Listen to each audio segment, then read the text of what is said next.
Hey guys, today I'm going to talk about various house types that are common across the GTA and Ontario and how you can convert them to 2, 3, and even 4 units. So this will allow you to know what the possibilities are when you're looking at houses. Let's dive right in. Hey, this is Andy from Sweet Additions. Thanks for watching. If you're new here, our goal is to help homeowners and investors create more housing and generate wealth. It would help us out if you can give us a like and subscribe to this channel.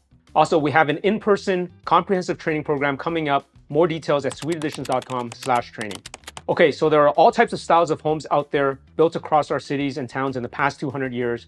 In this video, we're going to go over 6 styles that are very common and also lend themselves well to new policies to allow conversion to 2 and 3 units, and in some cases, even 4 units. So after this video, hopefully you'll get an idea on what can be done for these house types. You can then take this knowledge when you're looking at property to purchase or even when you're reevaluating a property in your existing portfolio. So the 3 housing types that we're going to explain in detail include the pre-war home, the post-war bungalow, and the large suburban home. And then we're going to outline a few other housing types that have the possibilities of converting to multi-units as well. So the focus today is on maximizing the existing house on a property and not about building any new detached structures. Okay, so let's go through each one and see what the possibilities are.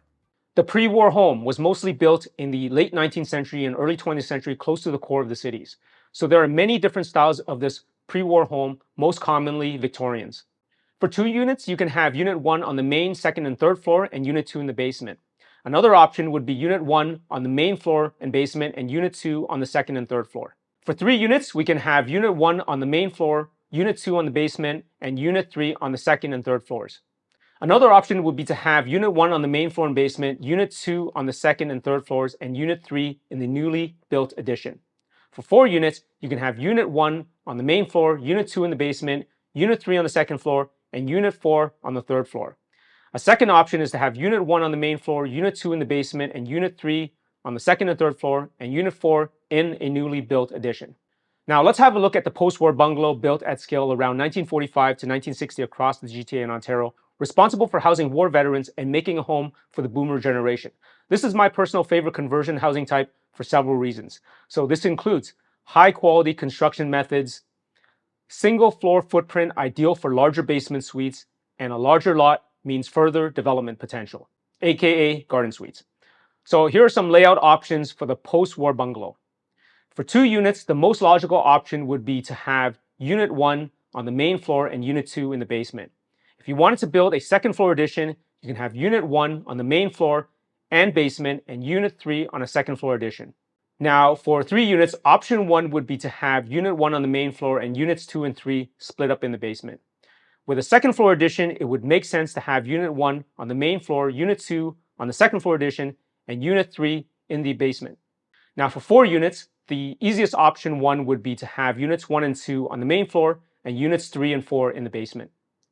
Option 2 would have an addition, which would have Unit 1 on the main floor, Unit 2 on the second floor addition, and Units 3 and 4 in the basement.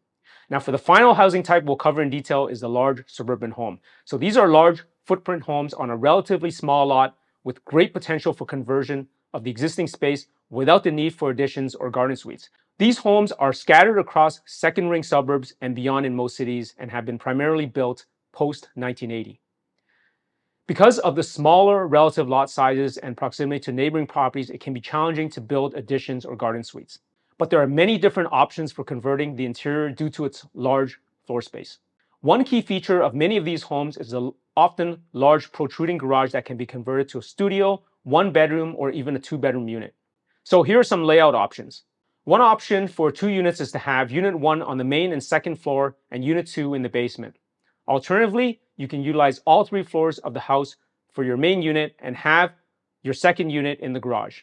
For 3 units, you can have Unit 1 on the main and second floor and Units 2 and 3 in the basement. If you wanted to utilize the garage, you can have Unit 1 on the main and second floor, Unit 2 in the basement, and Unit 3 in the garage. For 4 units, you can have Unit 1 on the main and second floor, Units 2 and 3 in the basement, and Unit 4 in the garage. Alternatively, you can have Unit 1 on the main floor, Unit 2 in the basement, and Unit 3 on the second floor, and Unit 4 in the garage. In all of these cases, the styles are also in the form of semi-detached homes and the concept for conversions are the same. Except, of course, one side of the wall is a party wall, and so there are limitations for certain spaces that require windows for natural lighting. Okay, so now we'll outline some other housing types which are common across our cities. Now, I won't get into the details, but all have the same potential. The interwar home was built in the early 20th century to around mid-century. These are well built, but generally with a smaller footprint, typically no issues for 2 units and possibly even 3 units. Additional stories on these homes can make sense for higher density, especially since they're often located in city cores and may have greater appeal in terms of location. The 1.5-story home. Similar to post-war bungalows, these were also built mostly post-war from the 40s to around the 60s. These homes have smaller footprints as well, and like the interwar home, have no issues for 2-unit conversions, but for 3 and 4 units, additions make it work much better. The split-level home. So these homes were built mostly in the 60s and 70s and come in 2 flavors, side splits and back splits. These are interesting layouts because of the staggered floors. There can be many different options. The units can be split horizontally or vertically. Now, the great thing about this house type is that generally the lower level is still above grade. So this means for a basement suite, you can design the living room and kitchen to be above grade, which is a nicer living arrangement. Okay, so that covers 6 of the most common housing types that we come across in the GTA and across Ontario. Of course, there are many others that we haven't covered and will be new ones in the future as well.